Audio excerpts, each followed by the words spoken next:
Exact 12 વાગે એમના દૂધ લેવા માટે આવ્યા, પણ ફાંફા મારીને બી ગયા. કોને લેવો? એક જણ બીજો લેવાઈ જાય તો પાછા ગયા. તો ધર્મરાજે ખખડાયા, ચીમ ખાલી હાથે આયા, નહીં લાયા.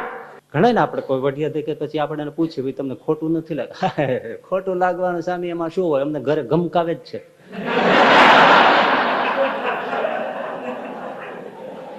કાંકરિયા પ્રાણી સંગ્રહાલય જોવા માટે બધા ગયેલા, ત્યાં ટોળા વળીને બધું જોતા, એમાં સિંહે ભયંકર ત્રાળ નાખી, એટલી બધી નજીક આવીને ત્રાળ નાખી, પેલો કઈ વિફરી ગયો. તે લગભગ 25-30 જણા હતા, બૈરા છોકરા બધા, એવા પુરુષો બધા બેભાન થઈને પડી ગયા.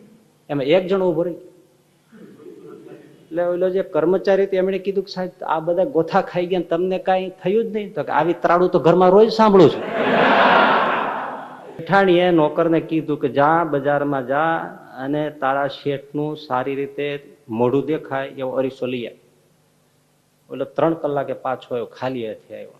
શેઠાણી કીધું એટલે 3 કલાક રખડ્યો ને તારા શેઠનું મોઢું સારી રીતે દેખાય એવો કોઈ અરીસો ન લાવ્યો? તો કેવી રીતે લાવું? કેમ? તો કે બધા અરીસા જોયા, જેમાં જોવું એમાં મારું જ મોઢું દેખાતું હતું. મને કે હવે પેલા જે બધા જે છોકરાઓ આવતા આમ હતા, જ્યાં જોઈએ ત્યાં જઈને ભૂત બહુ બધાને વળગતા, હવે ઓછું થઈ ગયું. ભૂત ને ભૂત શું વળગે? પણ હવે જો કોઈ માણસ આજુબાજુ હોય, કલાકાર આજુબાજુ હોય, તો આપણે બતાવીએ કે આ ખામી છે. હવે કોઈ છે નહીં તો કોને બતાવું આ ખામી છે? એ ખામી કીધી ને ઓલાનો ઈગો ઉછળ્યો, અહંકાર ઉછળ્યો, હું બનાવું એમાં ખામી, એટલે ઉભો છો. શું છે ખામી? બસ આ જ ભૂલ. હાલ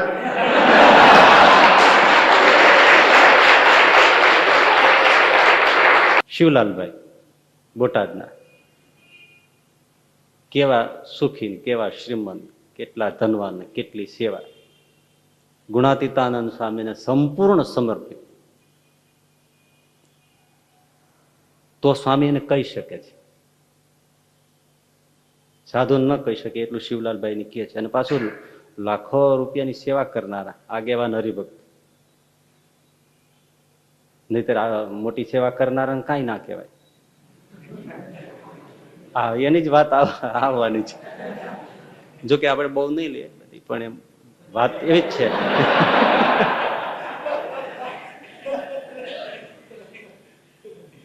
કેવાય જ ને શિવલાલભાઈ ને, નહીતર કેમ કેવાય? કારણ કે બધા લગભગ મોટા ભાગે ઘણા એવા શિવલાલભાઈ સત્સંગમાં હોય છે.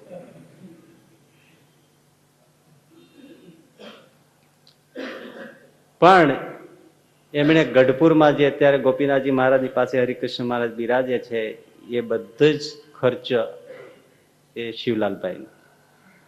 અને હરિકૃષ્ણ મહારાજ ગોપીનાથજી મહારાજ પાસે પધરાવ્યા, એ શ્રેય જાય શિવલાલભાઈ. ભાવનગરમાં રઘુવીરજી મહારાજની ધામધૂમથી રાજાશાહીથી પધરામણી કરાવી, કારણ કે ભાવનગરના મહારાજા એ શિવલાલભાઈની સાથે ખૂબ સારો ગૌરવ. 9 લખા શેઠ, એટલે શેઠિયાઓને તો મહારાજાઓ ખૂબ રાખે જ. તેમણે જેમ કહ્યું એવી સવારી સાથે ભાવનગરમાં રઘુવીરજી મહારાજની ખૂબ શોભા અને એવી રીતે સવારી કાઢી જય જયકાર કરાયો રઘુવીરજી મહારાજનો. સ્વામિનારાયણ સંપ્રદાય રાજ સન્માન આપતું હોય તો સેજે લોક પછી એમ સ્વીકારે ને કે ભાઈ આ બરાબર છે. પણ ત્યાર પછી જયારે જુનાગઢ આવ્યા અને ગુણાતીતાનંદ સ્વામીને જેવા દંડવત કર્યા અને ગુણાતીતાનંદ સ્વામીને આંખ ફરી. શિવલાલભાઈ બેઠા, હમણાં સ્વામી મને કહે છે શિવલાલ આવ્યો, બહુ સારું થયું, સત્સંગના કામ સારા કર્યા ને કરજો. એની જગ્યાએ તો સ્વામી કે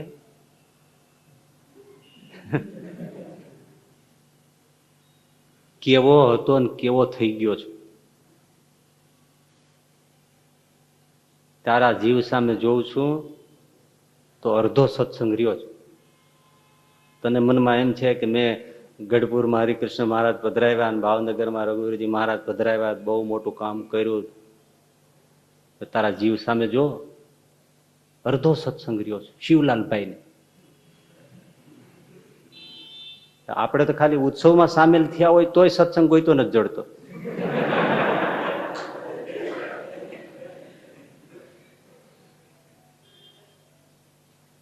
વિચારો બદલાઈ ગયા છે, અહમના કોટા આવી ગયા છે. ત્યાંય કેટલાય સંતોને મળ્યા હશો, એમાંય સન્માન થયા છે, કોઈ શબ્દો નાખ્યા છે, બધા શબ્દો મનમાં ઘૂમે છે. આ તો આર પાર દેખે ને, કોના કોના શબ્દો મગજમાં પડી ગયા છે.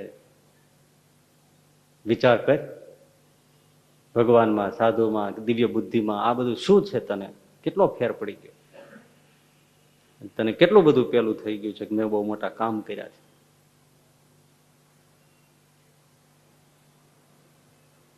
ઉલટા સુલટા શબ્દો આવી ગયા છે, એ મગજમાં પકડી લીધા છે. સાંખ્ય તો રહ્યું નથી કે શબ્દનો ભાગ છે એમ કરી કાઢી નાખું. હવે 6 મહિના મારી સામે બેસીને વાતો સાંભળ, ત્યારે પેલા હતો એવો ચોખ્ખો થઈશ. લ્યો બાપા, સેવાનું ફળ.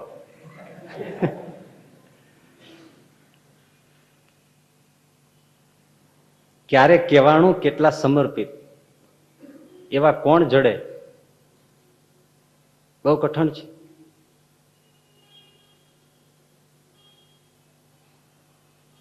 કહી લઈએ અને સાંભળી લ્યો એટલી કઈ વાત પતી જતી નથી. આપણે પેલા કીધું સાંભળી લઈએ, ભાવ સારો હોય તો સાંભળી લે કે ના ભાઈ સ્વામી નહીં કહે તો બીજું કોણ કહેશે, બસ ત્યાંથી પૂરું થઈ જાય. ઘણા ને આપણે કોઈ વડિયા દેખે પછી આપણે એને પૂછીએ ભાઈ તમને ખોટું નથી લાગે? ખોટું લાગવાનું સ્વામી એમાં શું હોય, અમને ઘરે ગમકાવે જ છે.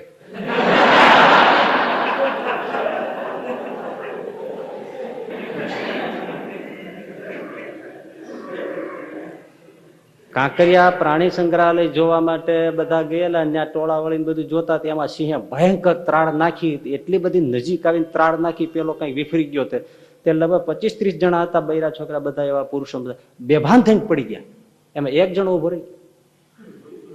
એટલે ઓલો જે કર્મચારી એમણે કીધું કે સાહેબ આ બધા ગોથા ખાઈ ગયા, તમને કઈ થયું જ નહીં? તો આવી ત્રાળું તો ઘરમાં રોજ સાંભળું છું. એટલે મને કઈ અસર ના કરે. એટલે બૈરા છોકરાઓના મેણા ટોણા ખાઈ જ છે સ્વામી, તો તમે કહો તો બહુ સારું કહેવાય, પણ સુધારો ન થાય. બહુ કઠણ છે આ, બહુ એટલે કઠણ છે. કઈ લેવું એટલે સાંભળી લેવું, સભાની વચ્ચે પણ આપણે કઈ લેવું કે સાંભળી લેવું એટલાથી પૂરું થઈ જતું નથી, પછીથી બહુ મોટું કામ શરૂ થાય છે.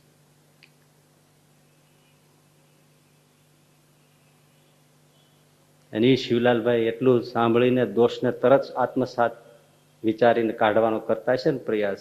હવે જરા સારું નહીં હોય, મોઢામાં પાણી આવતું છે તો સોપારીનો કટકો, આમ તો ખાય નહીં કાંઈ, એક સોપારીનો કટકો નાખ્યો. સોપારીનો કટકો ત્રેખડીયો જ હોય, ત્રિકોણ જેવો, તે છે જે આમ દાંતમાં કટ દઈને પડે, વળી પાસે ચડાય આમ કરે કટ દઈને થાય.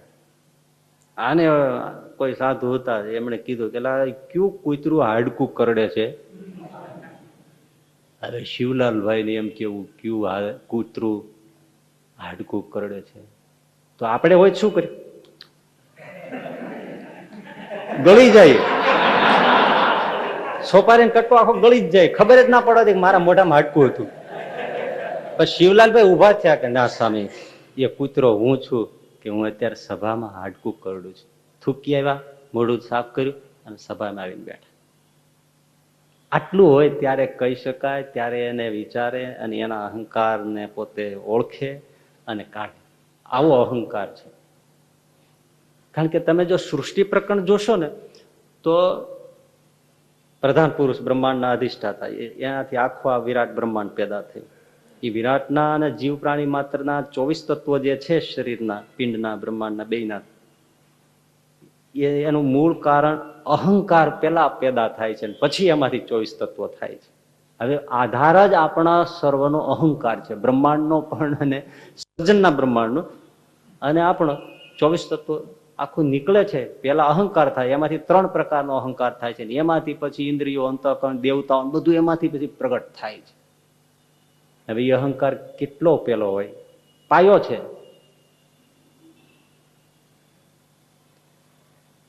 અહમ બહુ પડ્યો હોય છે. કોઈ બહુ સરસ વાત કરી છે કે આપણે જયારે માણસ માત્ર માતાના ઉદરમાંથી બહાર આવે છે ત્યારે જેવો એ જન્મ થવાનો થાય ને એ જ વખતે માયા આવી અને એ બાળકના કાનમાં એક મંત્ર, દીક્ષા તો પેલા માયા જ આપી દે છે અને મંત્ર આપી દે છે. એ મંત્ર એ છે, તારા જેવો કોઈ બીજો નથી. હો,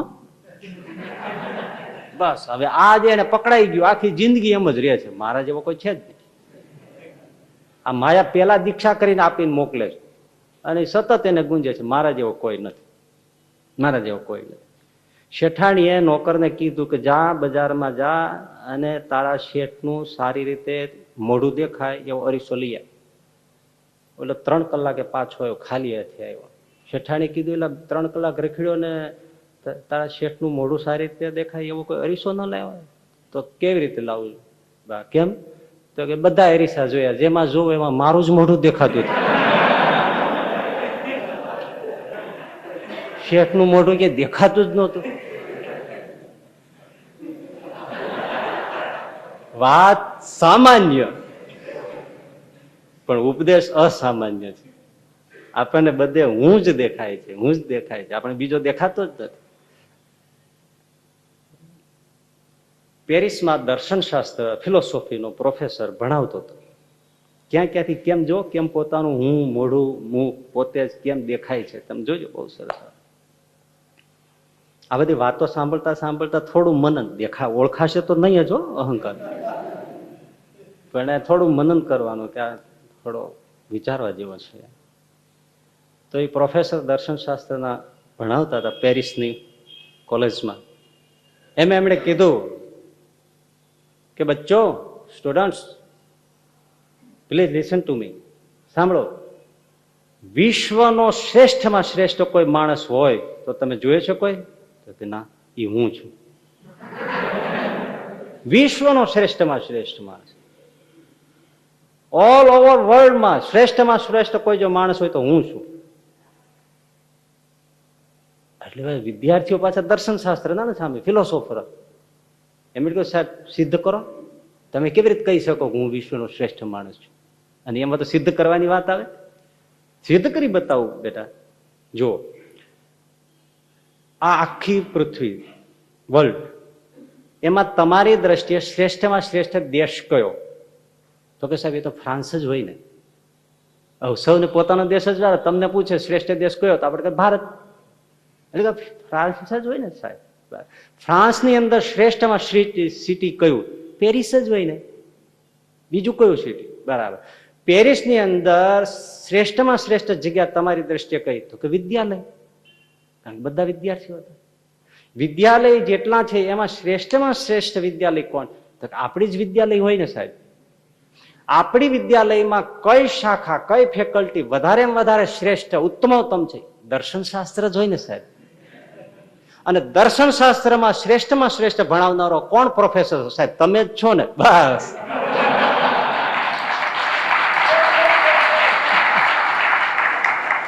એથી સિદ્ધમ, હું વિશ્વનો શ્રેષ્ઠ માણસ છું.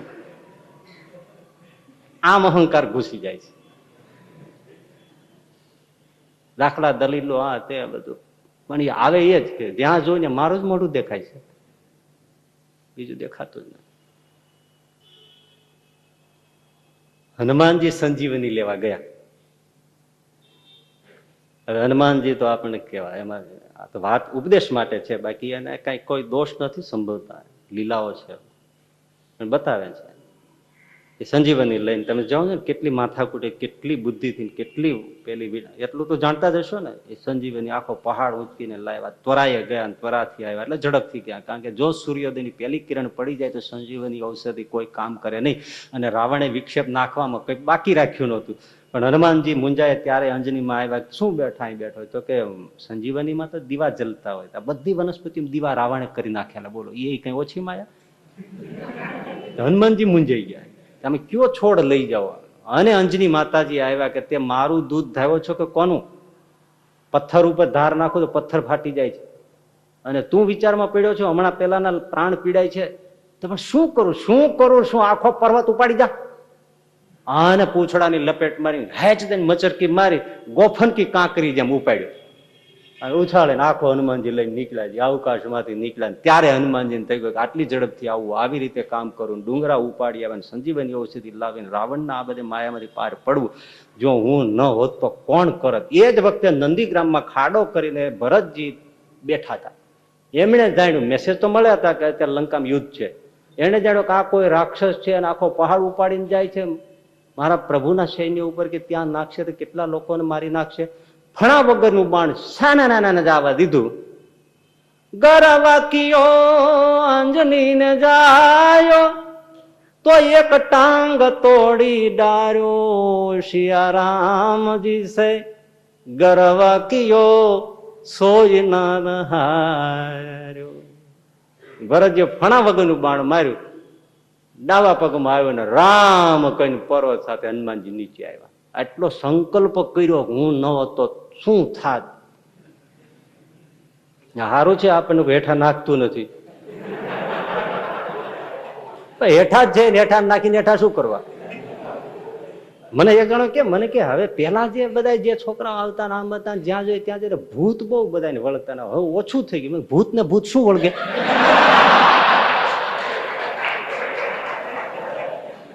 કાંઈક પવિત્રતા રહી હોય.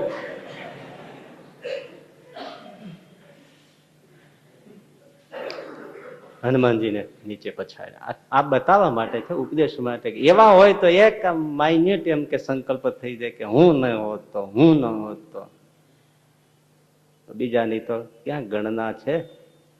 એક બહુ શિલ્પકાર એવો શ્રેષ્ઠ કોટીનો, તો એને સ્વપ્નમાં ખબર પડી ગઈ કે આવતીકાલે 12 વાગ્યે એને કાળ લેવા આવવાના છે. તે એને ફટાફટ માટીના એવા પૂતળા 9 બનાવ્યા કે દોરાનો ફેર નહીં, એની વચ્ચે પોતે બેસી ગયો કે આમાં કોઈ ઓળખી જ ના શકે કોને લઈ જાય. વાત સમજાવવા માટે છે, બાકી તો કઈ આવું થાય માટીને ન ઓળખે ને જીવતા ન ઓળખે તો ઓલા ગોથા ખાઈ જાય ને બધી. પણ વાત મેસેજ બહુ સરસ છે. 9 પૂતળા કરીને વચમાં ગમે ત્યાં 9 ની અંદર ગમે ત્યાં બેસી ગયો.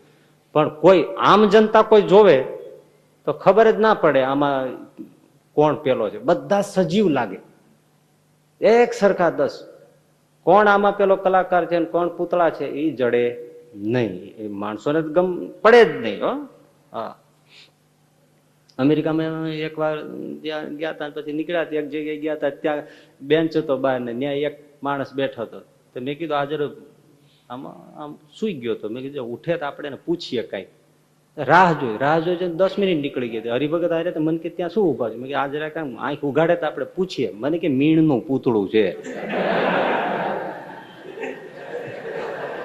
આ નહીં ઉગાડે.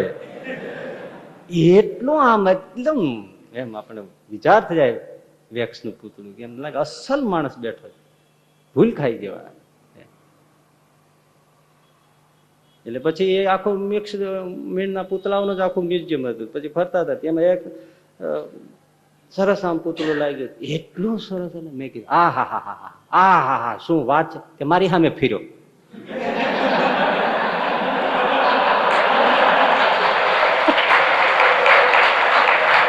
હવે એ હકીકતમાં દોડ્યો હતો. હવે એવી રીતે જોવામાં લીન થઈ ગયો હતો. મેં કીધું હા હા હા શું ને કઈ હા હા હા શું.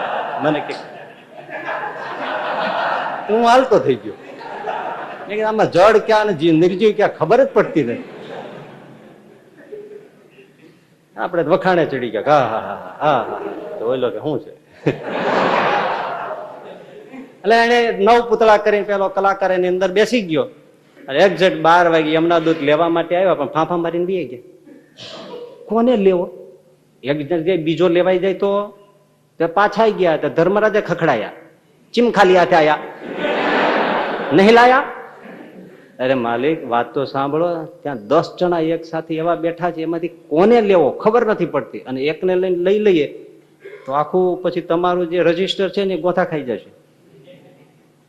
એવું છે. 10 કલાકાર એક સાથે બેઠા છે, એક સરખા છે, પકડવો કોને? ધર્મરાજ પોતી આવ્યા, આવીને જોઈ એ ચક્કરમાં પડી ગયા. મારું છે એવું, આમાંથી ગોતવો કેમ? પણ એને બુદ્ધિ લડાઈ. એને કીધું હા હા હા હા આ કલાકાર જેને પૂતળા બનાવ્યા છે એને સલામ કરવી પડે. હા ભૂલો સાંભળે જ છે ને, સલામ કરવી પડે. પણ શું પૂતળા બનાય છે. હા પણ એક જરાક ખામી રહી ગઈ છે. પણ હવે જો કોઈ માણસ આજુબાજુ હોય, કલાકાર આજુબાજુ હોય તો આપણે બતાવીએ કે આ ખામી છે. હવે કોઈ છે નહીં તો કોને બતાવું આ ખામી છે? એ ખામી કીધી ને ઓલાનો ઈગો ઉછળ્યો, અહંકાર ઉછળ્યો. હું બનાવું એમાં ખામી, એટલે ઉભો છો. શું છે ખામી? બસ આ જ ભૂલ. હાલ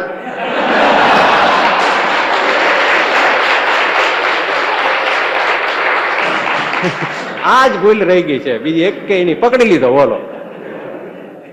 આમાં જ આપણે અટવાઈએ છીએ, ફસાઈએ છીએ, બધું જ થાય છે આમાં, અહંકારમાં જ થાય છે, એમાં જ ફસાઈ જાય છે. આ મોટી ટ્રેપ છે.